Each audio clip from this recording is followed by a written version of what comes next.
اور محدث طبرانی نے معجم صغیر فضل سورہ اخلاص میں ایک طویل روایت نقل کی۔ روایت یہ ہے کہ آپ کی خدمت میں ایک اعرابی آیا، دیہاتی آدمی تک گوارا، سخت الفاظ ہوتے تھے ان کے۔ پیغمبر سے کہا آپ کون ہے اور تیرے رب نے تجھے کیا کہا ہے؟ آپ نے کہا میں پیغمبر ہوں، میرے رب نے مجھے وحی کی۔ آپ سوال سمجھ گئے۔ اس نے کہا جو گیت آپ کے خدا نے گائی ہے وہ گیت سناؤ، اس طرح الفاظ اس نے کہے۔ آپ نے فرمایا ابھی ابھی سورۃ اخلاص نازل ہوئی، میں پڑھ کر سناتا ہوں۔ آپ نے سورۃ اخلاص کی تلاوت کی۔ دیکھو اعرابی ہے، دیہاتی ہے، عام انسانوں سے کم تعلیم ہے، لیکن قرآن کی سورت سن کے کیا کہا؟ نعم الالہ الہنا، ہمارا خدا آفرین، ہمارا خدا کس شان و شوکت اور عظمت کا خدا ہے۔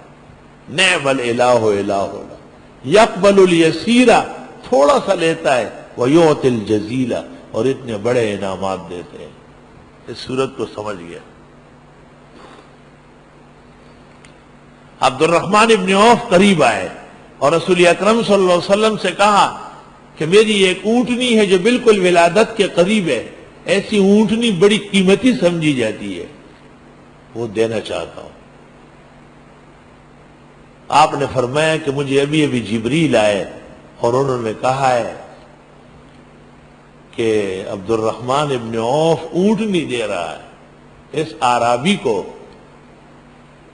اور اس عبد الرحمن ابن عوف کے لیے اس اونٹنی کے بدلے میں 87,000 اونٹنیاں جنت میں سجائی جا رہی ہیں۔ چنانچہ صحابہ نے کہا کہ ہم سب ایک ایک اونٹ دیں گے۔ وہ اعرابی جب گھر جا رہا تھا تو اونٹوں کا ایک قطار بنا کے لے جا رہا تھا۔ اس نے کہا تھا نعم الالہ الہنا، واہ ہمارے خدا تو زندہ باد رہے۔ یقبل الیسیر، تھوڑا سا لیتے ہیں، ویعطی الجزیل، اور کتنا بڑا دیتا ہے۔ چھوٹی سی صورت ہے اور نعمتیں کتنی زیادہ ہے، معانی اور تفسیر کتنی زیادہ ہے۔ حدیث میں ہے کہ سورۃ اخلاص ثلث القرآن ہے۔